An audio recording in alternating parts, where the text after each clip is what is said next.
Yes, my people, yes. I just recorded the final video of the Divine Trinity series. It's honestly looking amazing, guys. It's nearly 5 in the morning and I'm actually gonna go ahead and edit this video straight after. So the video is ready for you guys for Saturday, which is it's already today, so in a couple of hours. Let me show you guys my setup. Yeah, some of you guys have cameras, tripods. I literally have a bunch of books, a bottle of water, and my phone. It's embarrassing, man. I need to get a better equipment, a better setup. But basically the purpose of this intro is to promote my social media. If you guys want to follow me from a more personal point of view, from a more personal perspective, then make sure you hit the link in the description down below. It will be my Instagram link. It's basically the only platform I use. If you want to see my day-to-day, if you want to see the stuff that I'm into, the stuff that I post, then make sure you check that out.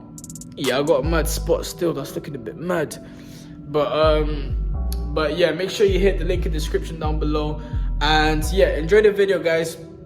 I'll see you guys in the next one. Make sure you comment down below, like and subscribe. Peace. Yes, guys, welcome back to the channel and thank you so much for being here once again. Today's video is the last episode of the series Divine Trinity, and we will be covering God the Father. Just before we dive into the video, I want to thank you all that have been engaging with the channel, interacting with the videos, and most importantly, sharing the content. It's really important that these videos are reaching others, and this can only be done if the videos are being shared. So special shout out to you guys that have been doing so. Now, without wasting any more time, let's jump straight into it. The first time God refers to himself as the Father is in the book of Exodus, when the Pharaoh of Egypt kept the people of Israel as slaves. God actually tells the Pharaoh that the people of Israel are actually his firstborn son, and he demands their freedom. Now, if you're wondering what kind of role God the Father takes in our lives, I'm actually going to break this down to you guys. Just picture the perfect fatherly figure. Let me give you guys a couple of examples. The first characteristic that a father has is that he protects his family at all costs. We actually see this in the story of Israel. The Bible tells us that God heard his children cry. If you don't know the context of the story, this is a nation that was slaves. They were mistreated, they were disrespected, and God decided to put an end to that. At the end of the day, no father wants to see his children being treated like they're nothing. The second characteristic of a father is that he challenges his kids or his children to see their growth. When the people of Israel were finally free from slavery in Egypt, their next step was to go to the desert, and this is where God decided to challenge them. Just so you understand exactly what I mean by challenge, is that God wanted to bring his people to the next level of faith. He wanted to teach them exactly what it meant to be fully dependent on God. At the end of the day, these people were slaves in Egypt, but now they're in the desert with no food, with no shelter, with no water.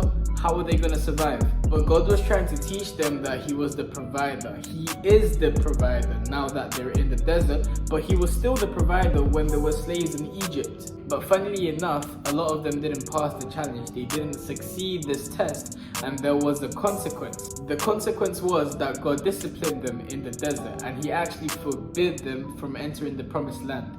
And now we have a nation that's finally free from slavery, but also a nation that won't be able to enjoy their freedom like they should have. And that's actually the third characteristic of God. He is a figure of discipline. Listen, I'm not going to sit here and say that God is an angry father and that he takes pride in punishing his kids, but I'm also not going to sit here and say that he lets all your mistakes slide. God is a loving father, but that is only one of his attributes. The fourth characteristic of God is that he has the ability to be present in his children's life.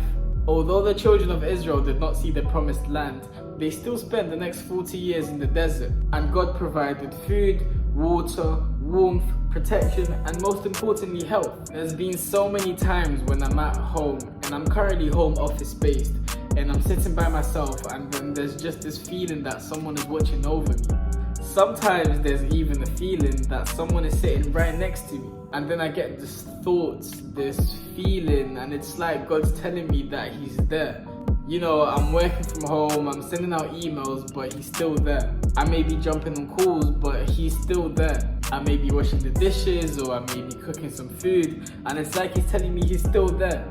Listen, God has an ability of being present in your life, even when you're not worshiping Him. You could be doing the most random thing. You could be watching some TV. You could be reading a book. You could be eating some food, but He's still there. A true father never leaves his son behind. Now, to wrap up this series and this episode, I wanted you guys to understand the concept of the divine Trinity.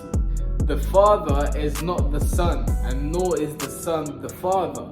The Spirit is not the Father, nor is the Spirit the Son, and so on and so on and so on. However, the Son is God, the Spirit is God, and the Father is God, and that's what makes them one. I know it sounds a bit complicated, but I hope this series has opened your mind or helped you understand in a better way. They are all one, but what makes them different is their role play in mine and in your life. That's the end of the video, guys. If you have stuck around until the end, then you're an absolute legend. Honestly, cheers. Round of applause, man. Studying about the divine Trinity has honestly been mind-blowing for me, and I've personally really enjoyed filming this series for you guys, and I hope you enjoyed watching it too. Make sure you drop your like, you comment, you subscribe, and most importantly, share the content, man. Share the video, share the channel, share it to your mom, to your dad, to your brother, to your sister, to your boyfriend, to your husband, to your wife, to your dog.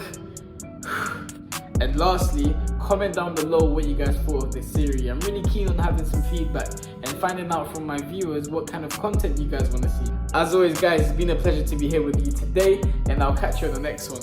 Peace!